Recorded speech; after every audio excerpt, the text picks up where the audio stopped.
भूल Bhulaiyaa part 3। Hello India, बड़ा को ढेर सारा प्रणाम, छोटों को ढेर सारा प्यार। और मेरे सारे सब्सक्राइबर कैसे हो आप सबको ढेर सारा Ram Ram, Ganpati Bappa Morya. Welcome back to my YouTube channel सेमी के डायरी ऑफिशियल में आप लोग का ढेर सारा स्वागत है। दोस्तों, कैसी रही आप लोगों की दीपावली? मैंने तो दीपावली की शुभकामनाएं आप लोगों को दे दिया था और कह दिया था कि हाउसवाइफ हूँ तो काम में लगी रहूंगी। तो पूरे एक सप्ताह के बाद मैं आप लोगों के समक्ष आ रही हूँ। इसके पहले जो मैंने उपन्यास रखा था भूल भुलैया, उसका 2 भाग जो है सो रख चुकी हूँ। तो तीसरे भाग में मैं आप लोगों का तहे दिल से स्वागत कर रही हूँ और उम्मीद करती हूँ कि आप लोग की दीपावली जो है सो बहुत ही अच्छी से बीत गई होगी, आप लोगों ने अच्छे से दीपावली मनाई होगी। तो चलिए अब मैं भूल भुलैया के पार्ट 3 में आप लोग का स्वागत करती हूँ और कहानी को आगे बढ़ाती हूँ। अभी तक आप लोगों ने देखा कि सेठ लक्ष्मी दास और उनकी पत्नी यशोदा को जो है सो बच्चा नहीं हो रहा था और काफ़ी मेहनत के बाद अगर बच्चा हुआ भी तो उसका लास्ट चांस था, लेकिन मरी हुई बच्ची हुई है। तो डॉक्टर के मदद से एक लड़की गोद ले ली गई है। तो अब चलिए आगे मैं कहानी को बढ़ा रही हूँ कि सुबह होते ही हवेली में चहल पहल शुरू हो गई थी। सुबह होते ही हवेली में चहल पहल शुरू हो गई थी। सभी नौकर चाकर को यह मालूम हो गया था कि लड़की हुई है। सभी बहुत खुश थे। सेठ लक्ष्मीदास ने पूरे बम्बई शहर के सभी अनाथ आश्रम और मंदिर में गरीबों को दान पुण्य किया था। सभी को मुफ्त उपहार बांटे गए थे। खाना पीना सभी 1 महीना तक मुफ्त गरीबों को खिलाया गया था। घर में खुशहाली ही खुशहाली छा गई थी। बच्ची के नामकरण के दिन सेठ ने काफ़ी बड़ी पार्टी दी थी, जिसमें शहर के सभी नामी व्यक्ति शामिल हुए थे। यशोदा को इतने दिनों के बाद ममता का सुख मिला था। सो उसके दोनों भाई तथा बहन भी अपने अपने परिवार के साथ इस खुशी में शामिल हुए थे। फिर धीरे धीरे माहौल शांत हो गया था। महीना भर हो हंगामा चलता रहा। फिर सभी अपने अपने घर अपने अपने काम पे चले गए थे। यशोदा खुशी से चहक रही थी। नन्ही रूपाली का हर एक काम खुद करती। लक्ष्मीदास लाख उसे समझाते, इतना नौकर चाकर किसके लिए है? तो वो हंस पड़ती, बोलती ये नौकर चाकर आपके लिए है, मेरे लिए है, पर रूपाली का सब काम मैं खुद करूँगी। समय बीतता जा रहा था। नन्ही रूपाली बड़ी होती जा रही थी और अब वह 16 साल की हो चुकी थी। वह कॉलेज में इसी साल दाखिला उसने ले लिया था। रूपाली देखने में किसी राजकुमारी से कम नहीं थी। फिर राजकुमारी तो वो थी ही, पैसों की तो जैसे उसे कोई कमी थी नहीं। आज एक कार पर तो कल दूसरे कार पे सहेलियां तो उसके इर्द गिर्द मंडराती रहती थी। उसे भी हुक्म चलाने में काफ़ी मजा आता था। घमंड और अहंकार तो उसमें उतना नहीं था। हाँ, गुस्सा ज़रूरत से ज़्यादा था और सदा नाक पर ही बैठा रहता। हर छोटी मोटी बातों पे जिद करना, रूठ जाना, ये तो जैसे उसकी आदत सी बन चुकी थी। सेठ और सेठानी उसे हरदम खुश रखने की कोशिश करते। घर में एक भी काम उसके बिना पूछे नहीं होता। नौकर नौकरानी सभी उससे खौफ खाते। किसी की क्या मजाल जो उसके इच्छा के बिना एक पत्ता भी हिला दे। एक दिन रूपाली अपने दोस्तों के साथ कहीं से घूमकर लौट रही थी कि रास्ते में उसकी गाड़ी बंद पड़ गई।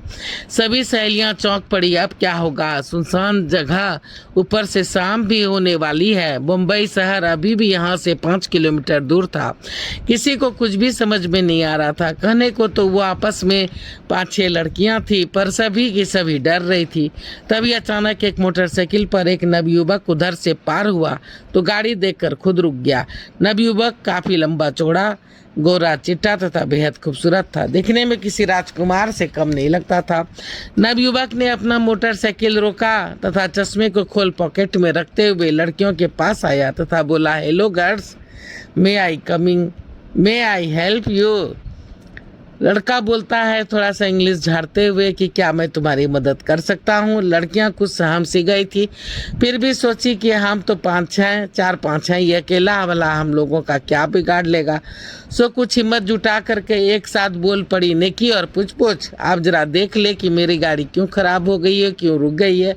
नवयुवक गाड़ी को खोल कर देखने लगा तथा बोला, पेट्रोल भी है, पहिया भी पंक्चर नहीं हुआ है, कुछ अंदर की खराबी है, मैकेनिक को बुलाना पड़ेगा। यहाँ से 2 किलोमीटर दूर एक गैरेज है, आप में से कोई मेरे साथ चलिए, वहाँ से मैकेनिक को लेकर आ जाइएगा।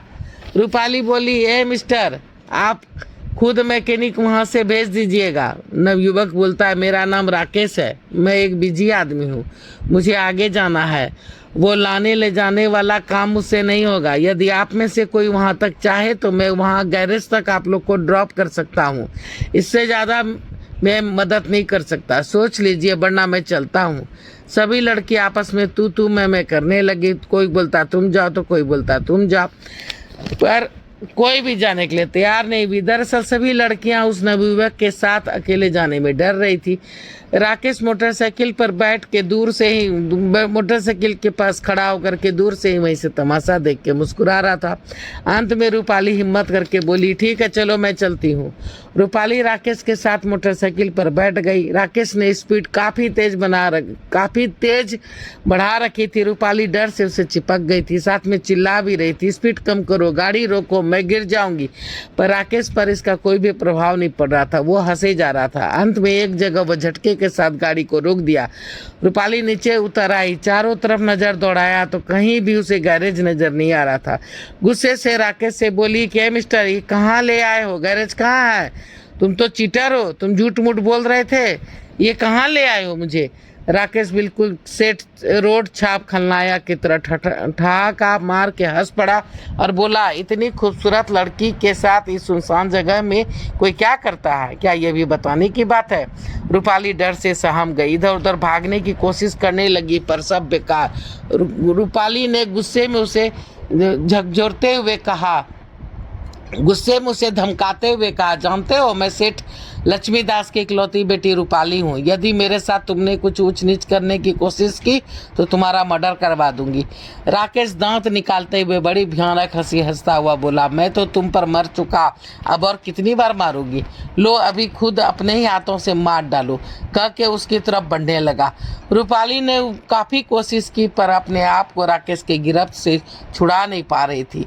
अंत में हाथ जोड़कर रोते हुए बोली, मुझे माफ़ कर दो, मुझे छोड़ दो, देखो तुम अगर सचमुच मुझसे प्यार करने लगे हो तो मुझसे शादी कर लो, मैं शादी के लिए तैयार हूँ, बशर्ते कि तुम अभी मुझे इज्जत के साथ घर जाने दो, बाद में तुम मेरे हवेली आकर मेरे पिताजी से शादी की बात कर लेना।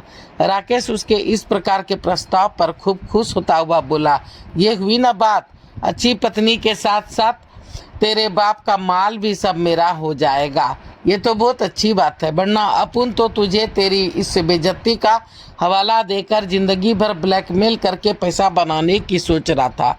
रूपाली अंदर ही अंदर गुस्से से उफंद रही थी। उसका मन हो रहा था कि अभी इस राक्षस को गोली मार दूं, पर ऊपर से भोली बनकर मगरमच्छ के आंसू बहाते हुए मुस्कुराते हुए बोली, तुम इतने खूबसूरत हो, तुम्हें यह सब शोभा नहीं देता, तुम बदल जाओ, अच्छे इंसान बन जाओ, फिर मुझे भी तुझ पर गर्व होगा। जहाँ तक पापा के दौलत का सवाल है तो वो तो मुझसे शादी करोगे तो वैसे भी तुम्हें मिलेगा ही। राकेश बिल्कुल बच्चे की तरह खुश होता हुआ बोला कि हाँ ये तो हुई ना बात, यही तो मैं चाहता था। राकेश बोलता है कि ये हुई ना बात, ठीक है अब जैसा तुम चाहोगी वैसा ही होगा। फिर रूपाली को छोड़ दिया। राकेश हंसते हुए बोला, चलो अब तुम्हारी गाड़ी खुद मैं ही ठीक कर दूंगा। रूपाली हंसते हुए बोली, इसका मतलब ये सब ड्रामा था? राकेश हंसते हुए बोला, वो जिस गैरेज का जिक्र अपुन ने किया था ना, मैं ही उसे चलाता हूँ। रूपाली मन ही मन दांत को भींचते हुए गुस्से पर किसी तरह से काबू रखने की कोशिश कर रही थी। वापस गाड़ी के पास आने पर राकेश गाड़ी को स्टार्ट कर देता है। सभी सहेली एक दूसरे का मुंह ताकने लगती है, मानो बात कुछ समझ में ना आई हो। रूपाली भी काफी शांत नजर आती है, ना ही कोई हंसी ना कोई मजाक। राकेश हंसते हुए रूपाली से कहता है, जल्दी ही मिलेंगे, अपना वादा याद रखना। रूपाली का मन होता है कि अभी सब सहेलियों के साथ मिलकर इसकी जमकर पिटाई कर दूं, पर सहेलियों के बीच अपना मजाक बनाना उसे मंजूर न था, सो चुप ही रह गई, कुछ कही नहीं, बस गाड़ी एक झटके के साथ स्टार्ट कर आगे बढ़ गई थी। रास्ते भर सभी उससे सब कुछ पूछते रहे पर वो कुछ भी नहीं बोली। घर आकर रूपाली अपने कमरे में जाकर काफ़ी रोने लगती है, खाना पीना भी नहीं खाई। सभी उससे पूछ कर थक जाते हैं पर वो कुछ नहीं बताती है। रूपाली रात भर सो नहीं पाती है, मन ही मन सोचती है उस राकेश के बच्चे को मरवा ही दूँ तो अच्छा होगा। आखिर फिर थक हार कर करवट बदलते बदलते सो जाती है। सवेरे जब रूपाली उठती है और तैयार होकर नाश्ते के लिए नीचे टेबल पर आती है तो वहाँ राकेश को बैठा देख आग बबूला हो उठती है। सेठ लक्ष्मीदास से बोलती है, इस लफंगे की इतनी मजाल कि ये यहाँ भी आ पहुँचा। फिर सेठ लक्ष्मीदास को सारा किस्सा का सुनाती है। सेठ और सेठानी हंस पड़ते हैं। सेठ कहते हैं, अरे नहीं बेटी, तुझे कोई गलतफहमी हुई होगी। ये तो अपने दोस्त डॉक्टर रमन का बेटा है, इसका नाम राजेश है। ये तो डॉक्टर रमन का बेटा है, इसका नाम राजेश है, पर बिजनेस में अमेरिका से सारी पढ़ाई पूरी करके वापस आया है। इसे मैंने अपनी सारी कारोबार की जिम्मेदारी सौंप दी है। आज ऑफिस में इसका पहला दिन है, सो यहीं पर बुला लिया है। साथ ही इसे ऑफिस ले जाऊंगा, सबको इंट्रोड्यूस जो कराना है। फिर राजेश से बोलते हैं, अरे तुम भी कुछ बताओ अपने बारे में। ये मेरी लाडली बेटी है रूपाली, जिसके सारे गुणों के बारे में अभी मैं तुम्हें बता चुका हूँ।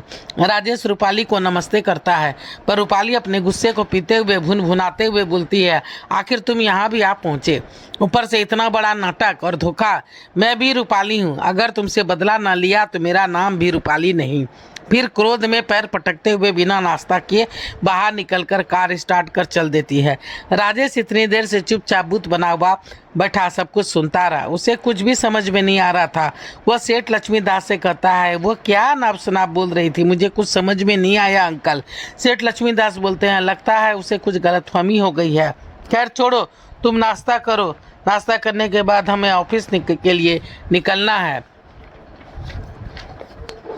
यशोदा मुंह बनाकर बोलती है, मेरी बेटी बिना खाए ही चली गई। सेठ लक्ष्मीदास हंस पड़ते हैं, बोलते हैं, बेटी को जन्म तुमने दिया है, पर मैं उसे अच्छी तरह जानता हूँ। वो किसी अच्छे से होटल में बैठ करके अभी नाश्ता कर रही होगी। फिर राजेश से कहते हैं, रूपाली को माफ़ कर देना बेटा, पता नहीं क्या नाप शनाप तुम्हें बक गई। उसे गुस्सा में कुछ भी समझ में नहीं आता है। वो बहुत गुस्सैल है, फिर वो इकलौती जो है, इसलिए कुछ जिद्दी भी बन गई है। राजेश बोलता है, नहीं अंकल, ऐसी बात नहीं, पर उसके कहने से तो ऐसा लग रहा था कि मानो उसे हमारे ही किसी हमशक्ल से उसकी भेंट हुई है। सेठ हंस पड़ते हैं, बोले, अरे ये सब तो किस्से कहानियाँ हैं, सिर्फ किताबों में पढ़ने के लिए मिलते हैं। सचमुच में ऐसा थोड़ी होता है, सिर्फ जुड़वे भाई बहन के साथ ही ऐसा होता है। और जहाँ तक मुझे याद है कि तुम्हारा कोई जुड़वा भाई पैदा हुआ ही नहीं। तुम्हें जन्म देते ही तुम्हारी माँ चल बसी थी। मेरे दोस्त की दिमागी हालत ठीक नहीं थी, सो उसने तुम्हें अपने बड़े भाई और भाभी के पास अमेरिका भेज दिया था। बाद में कुछ बड़े होने पर ही तुम्हें यहाँ बुलवाया था और फिर वहीं तुम्हें सेटल करने को कह वापस भेज दिया था। ये तो तुम्हारा प्यार और आदर है जो इस बुढ़ापे का सोच करके अपने डैडी के पास रहने आ गए। नहीं तो आजकल के बच्चे अपने माँ बाप के सेंटिमेंट्स को कहाँ समझते हैं। तुम नाश्ता करो, खाओ ना। फिर सेठ राजेश के साथ अपने ऑफिस चले जाते हैं। रूपाली ने रात में भी कुछ नहीं खाया था, सो वो होटल में डट कर भरपेट खाना खाती है। खाना खा लेने के बाद चाय पी ही रही थी कि तभी उसके सामने राकेश आके बैठ गया। रूपाली चौंक गई, तुम यहाँ भी मेरे पीछे पीछे आ पहुँचे? राकेश हंसता हुआ कहता है, तो क्या करूँ, तुम्हारे बिना चैन कहाँ। रूपाली उसे मारने के लिए हाथ उठाती है तो वो हाथ पकड़ लेता है। रूपाली चिल्लाने लगती है, कुछ लोग जमा हो जाते हैं। क्या बात है?